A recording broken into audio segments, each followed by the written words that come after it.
Alors le second verbe que j'ai choisi, ça serait oser. Alors oser, paradoxalement, l'école n'est pas une terre de prédilection où l'on ose. C'est pas un lieu où par défaut on va tenter des expériences parce qu'on a la pression de la réussite de nos enfants, parce qu'on a la pression du baccalauréat, du brevet des collèges, de l'interrogation de la dictée qui va arriver la semaine prochaine. Mais je crois que c'est fondamentalement le lieu où il faut oser. Il y a une conférence que je vous invite à lire sur les conférences de type TED, je ne sais pas si vous connaissez dessus, qui est d'ailleurs la conférence la plus lue actuellement, qui est Comment l'école a tué la créativité. Donc attention, alors c'est présenté de façon un petit peu humoristique, un petit peu provocatrice, je dirais même, mais ça laisse réfléchir. Donc, dans les différents exemples, je vais même en prendre un quatrième. Dans les 4 exemples que je vous présentais, ici, de Osons, ce serait Osons la réalité augmentée. Alors, actuellement, la réalité augmentée, c'est quoi? C'est-à-dire que c'est l'appareil, ici, qui va regarder un objet réel, cette fois-ci, va nous superposer une image virtuelle sur la réalité. Alors actuellement, on trouve cela dans des beaux exemples au niveau des musées, des jeux vidéo, ou des choses comme ça.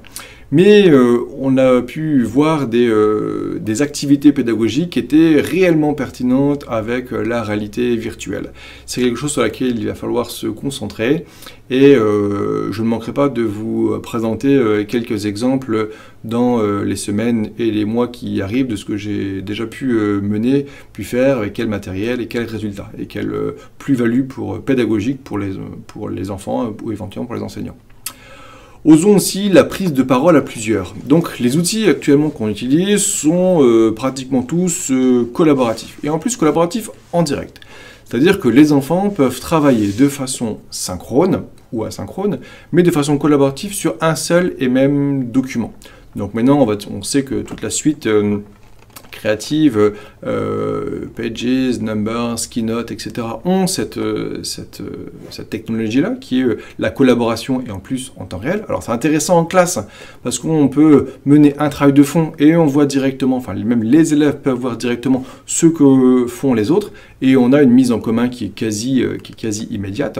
Mais après on a des logiciels ou des applications qui sont un petit peu différentes, qui font ce genre de choses maintenant, les cartes heuristiques, les tableaux blancs interactifs, donc on va dire Explain Everything par exemple, vient de lancer son application interactive et en temps réel.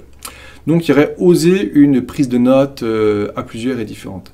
Dans cette prise de notes, je dirais aussi, osons ne pas écrire.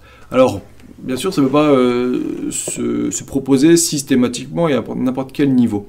Mais ce qu'ils appellent là-bas le sketchbooking donc, devient un usage de classe qui tend à se démocratiser et être de plus en plus utilisé et plébiscité par les enseignants. C'est-à-dire que ce sont des cartes heuristiques dessinées, mais qui sont moins organisées éventuellement qu'une carte heuristique, qui demande une réflexion quand même un peu plus importante. Mais c'est peut-être une belle porte pour la mise en place de la prise de notes par carte heuristique, qui pour moi a un bel avenir, pour l'avoir déjà testé de nombreuses fois dans de nombreuses situations, même avec des enfants relativement jeunes, ça fonctionne bien. Je crois que c'est une piste qu'il va falloir suivre de très très près. Et enfin, donc je me suis permis un 4e axe de Osons, osons la différenciation pédagogique. Donc actuellement, elle est faisable, elle est plus facilement, déjà dire même faisable, parce que la technologie nous permet de le faire. Alors tout à l'heure, on a vu avec la technologie des e-beacons ce qui était possible de faire au sein d'une classe pour avoir des droits, des activités, des applications différentes. Mais on a aussi cela avec des activités plus traditionnelles, avec des flashcodes, avec des exercices en ligne, avec des e-books.